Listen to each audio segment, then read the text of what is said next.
I am Shireen Dooling, and I am currently a graphic designer specializing in science illustrations and specifically science infographics. I also am finishing up, so I have a bachelor's in graphic design from Arizona State University, and I'm finishing up a astrophysics degree at Arizona State University as well. So I'm working full time and I'm finishing up an astrophysics degree. So it's super exciting. And I want to figure out a way to mesh both skill sets in both worlds. And currently, I have figured out how to do that. I'm set to intern at NASA Goddard Space Flight Center over the summer, where I will be doing visual communication and bringing both worlds together. Yeah. That is so awesome. Yeah. So I'm guessing that the graphic design came before the interest in astrophysics? I think the graphic design came first only because that's what I decided to major in college. I have always loved space and this field of space. I actually, when I was trying to figure out what I was going to go to college for in high school, astronomy was one of the majors, and I just never fell through with that. I also didn't know how to navigate the world of figuring out what you wanted to do at that young age. So I think that played into it a lot. But yeah, I've always loved space. Well, I've always loved meeting people that are left brain and right brain, because I just find that people who are super creative, but can also rationalize and think things through logically, are just really, really fascinating people. And I consider you to be one of those people, because you are doing something that's so creative and so aesthetic, and then at the same time, you know, to be studying astrophysics is just, I mean, how is that? I absolutely love it. One of my professors at one point in my second undergrad asked why we were sitting in his class, and I basically told him I got bored at work. So I decided to, take on the extra challenge, and that's kind of true. I feel like my graphic design at that point in my career was a little bit mundane and monotonous, and it was the same thing over and over. I was, a brochure, a print book, and I really wanted to delve into the research of figuring out why I was designing for a specific topic. And again, I found, so nerdy, but I was at a Phoenix Fan Fusion, which is basically the off-brand name for Phoenix Comic-Con, one year, and they had an ASU meteorite booth set up. And ASU has one of the really cool college collection meteorite museums, and they had a booth there. And I ended up over there talking to two of the women that were, hosting the booth. And I kind of talked to them about how I wanted to figure out furthering my education in a master's, and they were very, frank. One was like, just do it. You got it, girl. And that's Dr. Sign Proctor. Before she was like Inspiration 4 famous, and now she's everywhere. And she was super encouraging, and she's like, oh, this is easy, you can do it, just apply. And I was asking, I come from a graphic design background, and I noticed the website says any bachelor's degree background. So how does that work? I was really curious about just, trying to figure this out. Starting ground level would be a master's, but it was a little bit more than that. I had to basically start over if I wanted to enter that field, for really knowing what it was like from the ground level. So starting with a bachelor's, taking all the calculus classes, all the physics 101 and up, and then all the intro astro, but I absolutely loved it. I loved every second of it. And working full time, it was hard, but yeah, I don't regret it at all. And so now you're qualified. I mean, if yes, a bachelor's degree qualified, yeah, at the end of May. I'd still love to further education in figuring out how to really validate that both of these skill sets can take our society into a new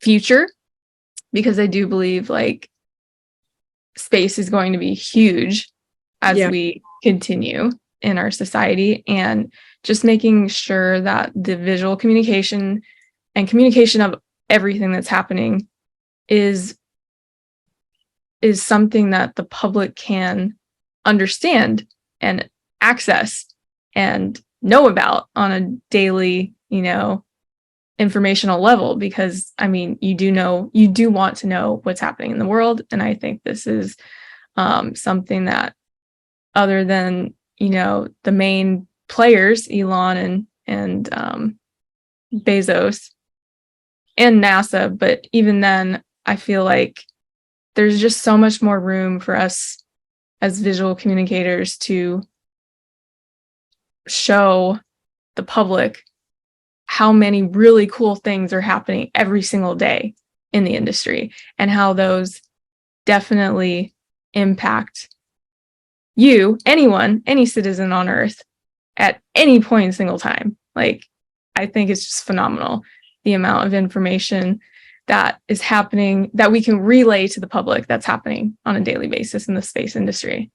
I feel like you should start now, because I have so many questions. Like, I can't even imagine what a degree in astrophysics would look like. I mean, when I look up to the sky at night, it's so vast and so far away, and I'm so tiny in comparison that I just cannot get my head around it. So like, it would be so great to like learn the basics of what you're learning doing the degree. And you have such a powerful tool to be able to illustrate it. Yeah. And I think that's what's really, I guess, really fun about it in terms of what I'm going to be able to do in the future. But yeah, I went into astrophysics because it was more of the all-encompassing of space research and knowledge, and how to understand the universe. Because if you were to specialize in like geology, oh my gosh, I absolutely love rocks, but it's only planetary at that point, or it's only terrestrial, which is amazing. If I had more time, I've already been asked, like, what would you do if you went back? It's like, get a geology degree. But the astrophysics, you get all of like the understanding of, from the Big Bang to now. You get the understanding of the physics of how stars form. You get the understanding of the amount of the perception of the amount of time that's passed. And also time is a little skewed on my perspective now, because everything happens on scales of millions of billions. So yeah, there's a little existential crisis there when you think about it. But yeah, it's really cool. I absolutely do not regret picking astrophysics as my base to enter the space industry and the space research fields, and just understanding space in general. I think it made sense. How has it affected your graphic design work, this knowledge? So currently in my job, I'm more of a biology science illustrator, because I work at the Biodesign Institute at ASU. So it's interdisciplinary, but it's still more biology focused. I believe when I intern at NASA that the bonus of getting the astrophysics degree will show through a lot more visually, because I'll be working on space based imagery, space-based research, and creating graphics for space-based research. But theoretically, I think obtaining the astrophysics degree has opened up a new way and a new perspective to look at research in general. When I'm researching a subject, no matter what that is, like biology, okay, I have to do something on Alzheimer's, and it's neuron specific, and it's this tiny protein that does something to your brain that you have to figure out how to illustrate. And to do that, you have to research correctly the information you need that you can then create a graphic for, using only like the small snippet interview that you had with the researcher that did this work, and every definition in the paper that you don't understand that you had to go research yourself. And I think figuring out the process to do that research, to create that graphic, is similar across all sciences and STEM fields. And I think in that way, it has directly affected my work as of now.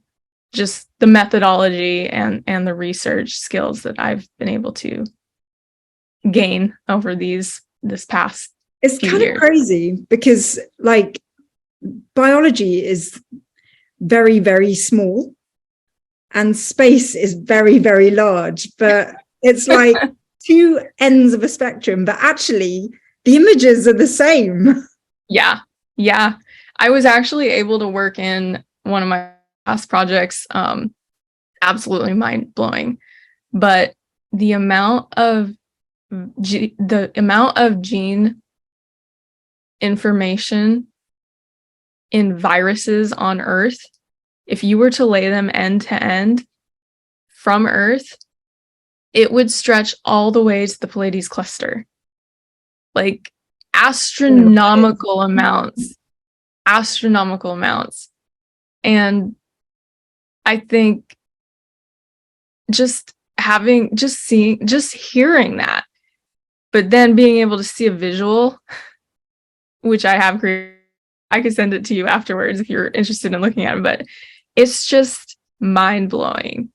Like the small things on Earth compared to the large astronomical objects in space. And there's still a correlation between the two. Like, yeah, crazy. I mean, does it make you... I feel like you're getting a little bit of an insight into the secrets of the universe, because I do feel like there's this mirroring effect going on where, you know, there's like stuff that happens on a tiny scale, like on the nano scale, also happens out in space. And it kind of, it might provide some sort of inspiration, because, for example, sometimes when I see the way we are damaging our planet, for example, it's not uncommon to the way a virus would behave. You know, there's just so many parallels and such completely different scales. Do you ever find yourself just like suddenly thinking, oh, I think I've just found the answer to something, you know, or, you know, weird insights that people don't normally get because they don't span such different mindsets? That is a great question. And I do just want to make note of the virus to what humans are doing. Technically, a virus doesn't want to kill its host because it wants to continue surviving. I feel like there's a huge disconnect there when it comes to what humans are doing to the planet. Like, I feel like a majority of the people in power do not care about what happens to the planet. So there is a little bit of a difference from like what's happening right now in a virus in a host, which But is like, for really example, scary. the COVID virus, like it wants to survive by being in a host like us, but essentially they are killing us. And, you know, the way we treat our planet, like using fossil fuels and things, like we want to survive. That's why we're burning fuel, because we're trying to live day to day.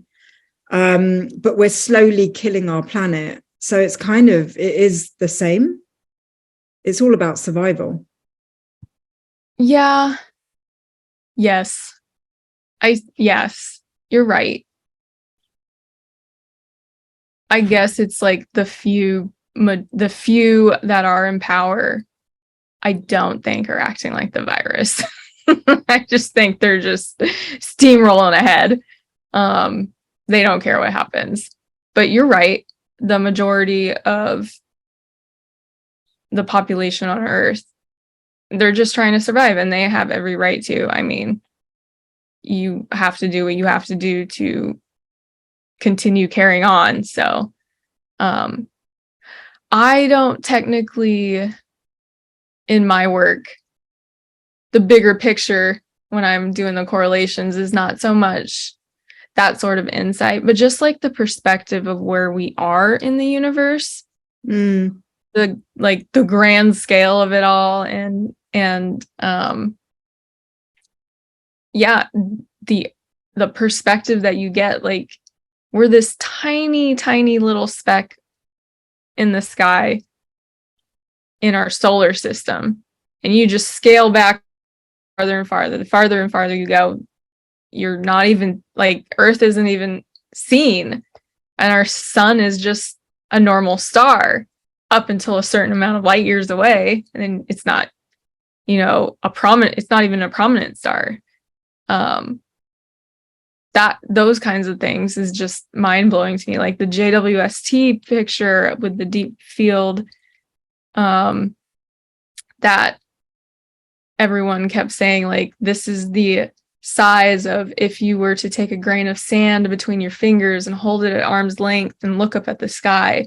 That is what this image with all these galaxies in it, like that is the size of it.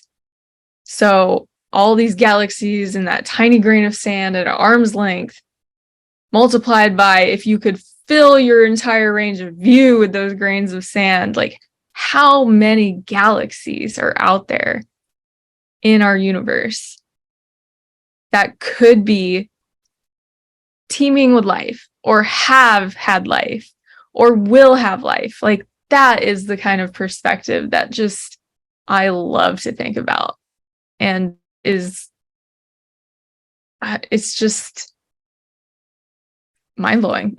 There's really no other word that comes to mind for that. I mean, you get to illustrate people's ideas, and your own interpretation of what you're learning. Do you ever have to draw something, and you think that doesn't feel correct? Because I mean, it's our theories of things are literally just theories. Yeah, so what I'm specializing in is basically being able to retell the information that a researcher comes to me with in an accessible manner to the public. So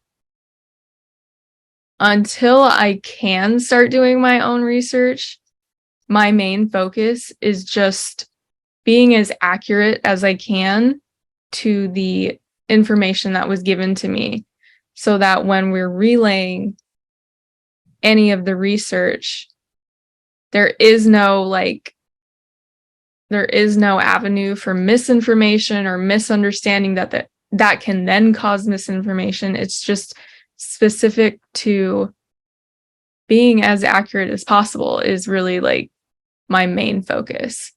So if I was, I mean, my understanding of physics and my understanding of like the few class of quantum information that I've actually taken, that plays into how I can speak about a project to my coworkers. But I don't think at this point I'm telling anyone, especially a researcher, that they're wrong or like that something is missing, because I'm really relying on them to be, I mean, they are the expert. So yeah.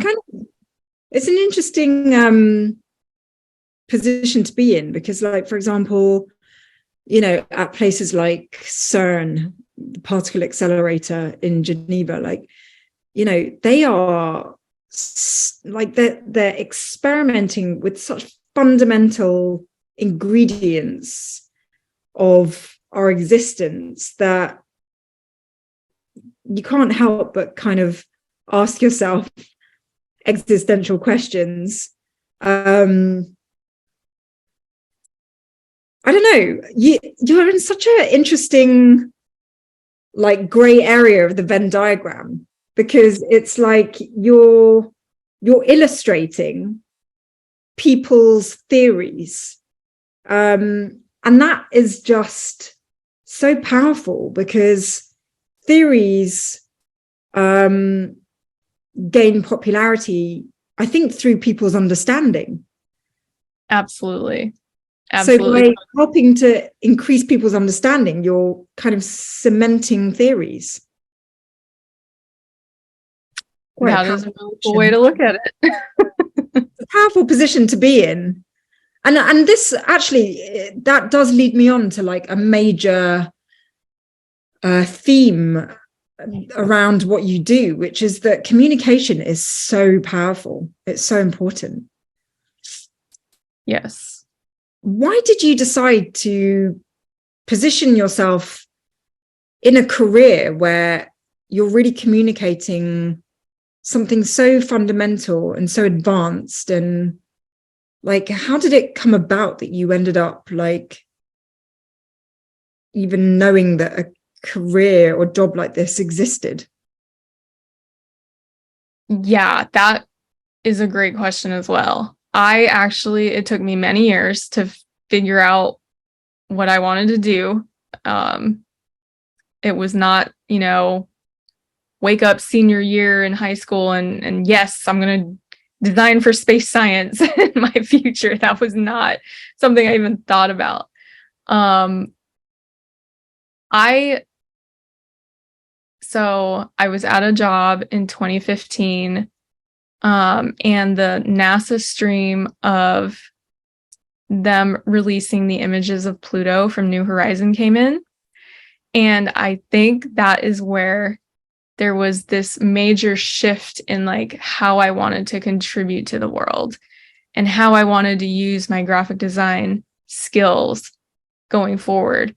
Because seconds before that image was released, that clear image of Pluto that we all know has a heart on it, you know, before that was released, Pluto was just a blob of like 36 pixels. It was all 8-bit art and 8-bit imagery.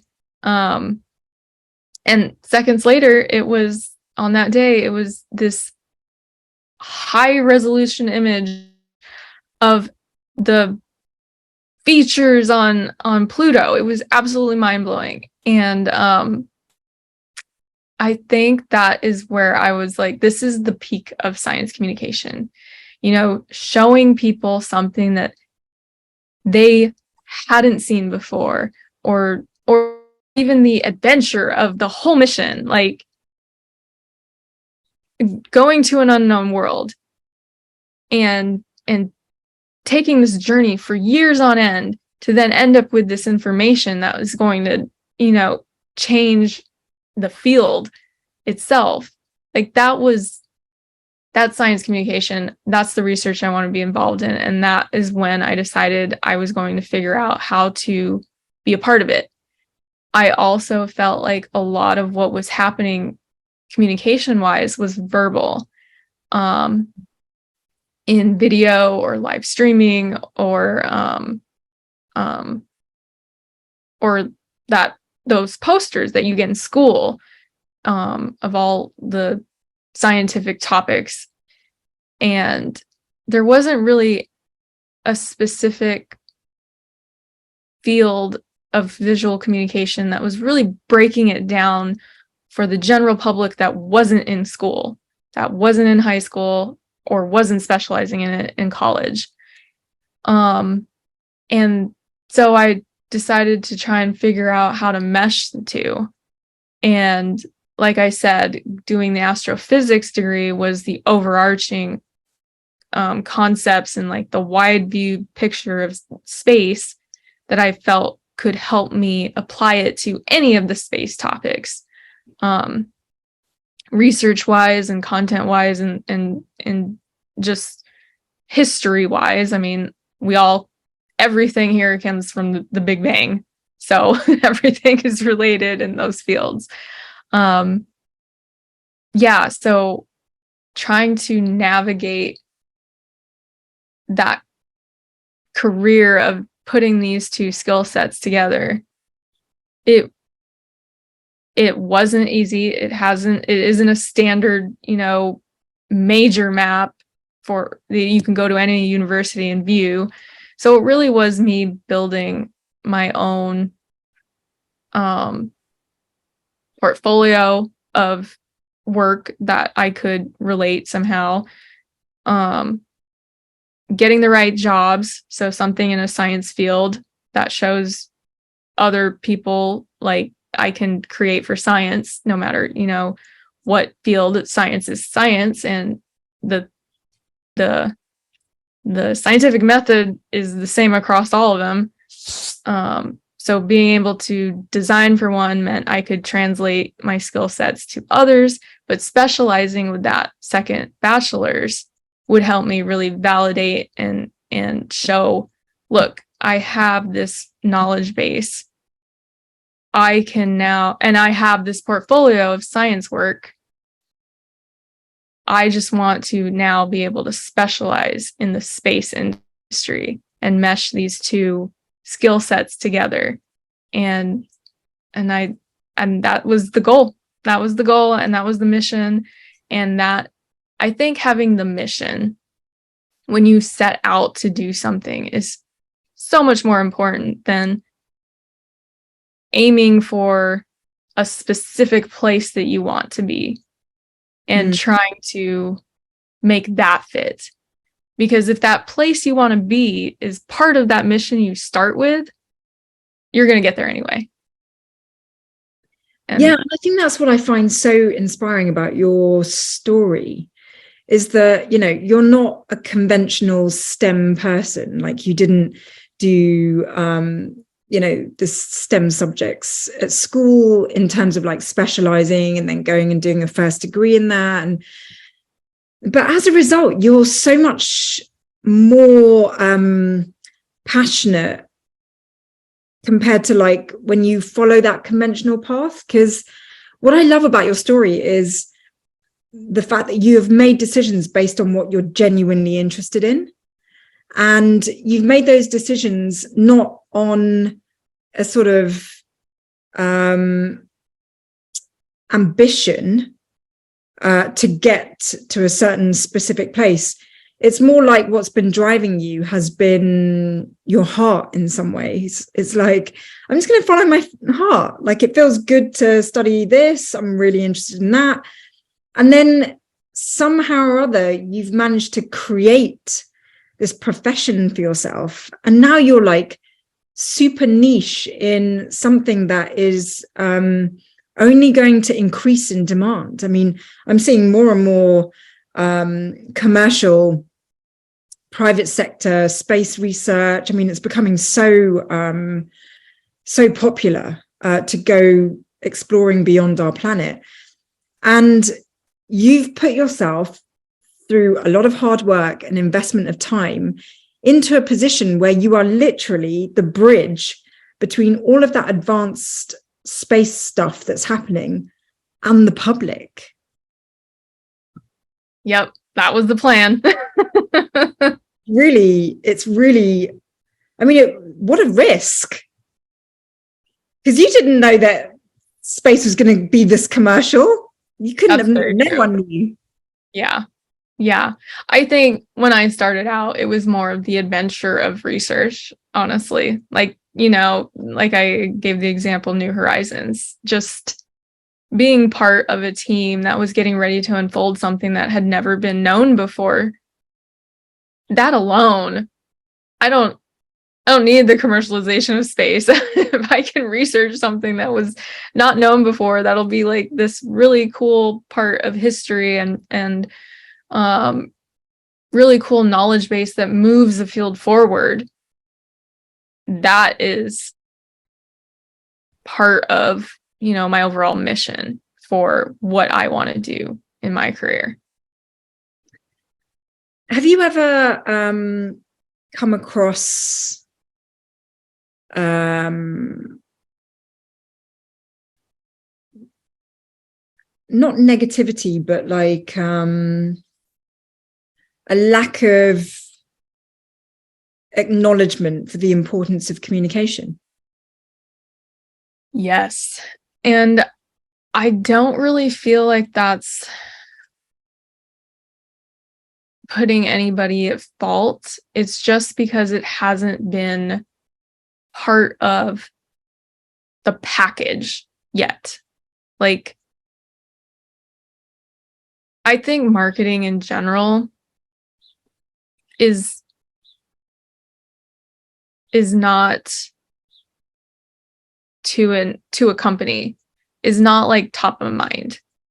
But then you think of it as, because basically when you create infographics for research, you're marketing your research in a way. You're showing the world, look, this is what I'm doing, this is what can happen for you or for this field based on this work that I'm doing. And you hope that gains a researcher a following, an understanding, and possibly funding. So it's marketing in a way. Communication is marketing in a way. And I just, the lack of knowing that it is important to be front and center to the public or to your audience, whoever that is. Audience is the right word for this here. It's very important, but a lot of people think that it's not necessary because their work is going to get them wherever it is they're going. And that is only true if you pick up members to help your team get you where you're going. And you can only do that by sharing your vision, sharing your research, marketing. And again, like I said, this brings me back to my first point. I don't think that has been part of the package when people are working in these fields. I will also say a lot of what I've discovered, a lot of visual design in the realm of research, a lot of people only think of it as different colored plots, making plots pretty. I've gone to so many grad career fairs, graduate degree career fairs, where I ask the question, do you see somebody with my design skill sets and now knowledge of astrophysics fitting in a program where I can utilize both sets? And they're like, oh yeah, we need people that know how to make plots pretty. Like, no, it's more than that. So I and that's, again, no fault of their own. It's just, this is a new concept that I'm trying to do. It's not widely done. It's definitely not widely done on a level of people after college. and those who don't normally have a scientific background or were interested in specializing in STEM. So yeah, it's being, which means I have to sell it more. That's basically what ends up happening. I have to really break down what it is I'm trying to do and how what I can do will benefit their research to further their research, basically. And yeah. Well, you know what, Shireen, I'm in the same position.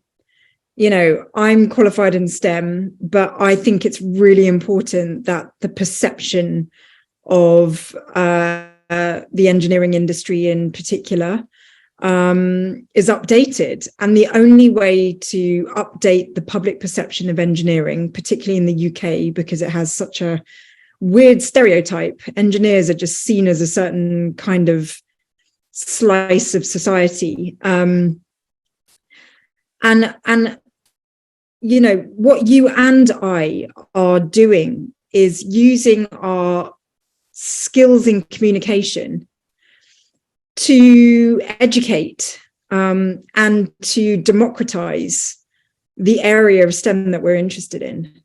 And so I want to give you a space to actually just vocalize why it is so important that people need to know about space. Oh, I love this question. I truly feel that space is the one industry where trickle-down economics, I don't know if everyone's aware of that, but that's where the concept where what happens at the top will trickle down to the bottom populations and they'll benefit. And I do feel space is that one industry where it actually works. I mean, everyone with a smartphone has a GPS and they utilize it almost every day or every week or every month if they're traveling. I mean, that is the essence of what the space industry can do for you. And that's not really widely known.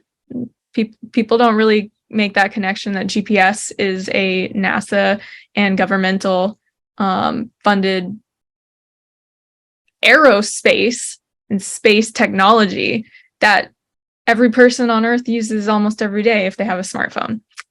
Foam beds, those were made for astronauts. Like that technology was made for astronauts. And now it is a thing that we have here on Earth on almost every bed. And yeah, I think being able to share with the world what the space industry is doing that will directly affect the public is so important. And that goes both ways, the good and the bad. I feel like that needs to be very transparent because the space industry is going to only grow, become more of an important part of our society and our lives moving forward. And that transparency needs to be communicated. And it's important that it's communicated, again, no matter what those circumstances, the good and the bad. Being able to make those knowledgeable decisions as a citizen of what you want to partake in, what you want to be a part of, and how it's benefiting you it's good to know you're a citizen of this world. I would think that would be something all people are very interested in accessing, that kind of knowledge.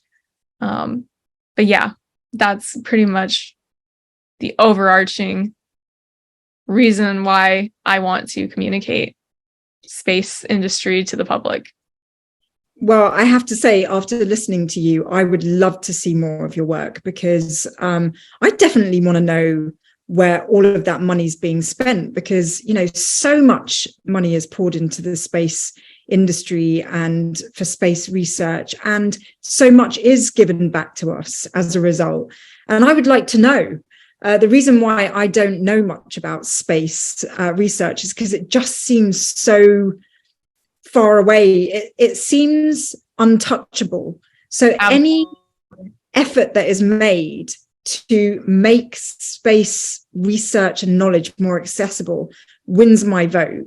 And if you could do it in a way that is like not overwhelming and intimidating and requires a lot of, you know, like, I don't want to spend time having to figure stuff out. Like if you're spelling it out for me, like illustrating it, all the better. You know, I really believe in what you're doing. And I think it's so essential that we have someone that's doing that translation.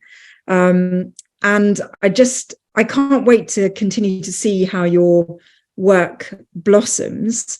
It's just been so incredible hearing the way you've created this niche profession for yourself. And I'm like even more in favor of communicators of STEM after hearing you. So thank you so much for coming on this show. Yeah, thank you for having me. I do want to give you a huge shout out to your Crash Course in Physics series. Definitely helped me when I was dealing with exams. So it's an awesome series. I totally appreciate that it even exists. Glad to hear it. Oh, that makes me so happy that I helped in some way, because I know that you're going to be a massive help to society in this area of space research. So thank you. Thank you. Yeah, that's the plan. Thank you.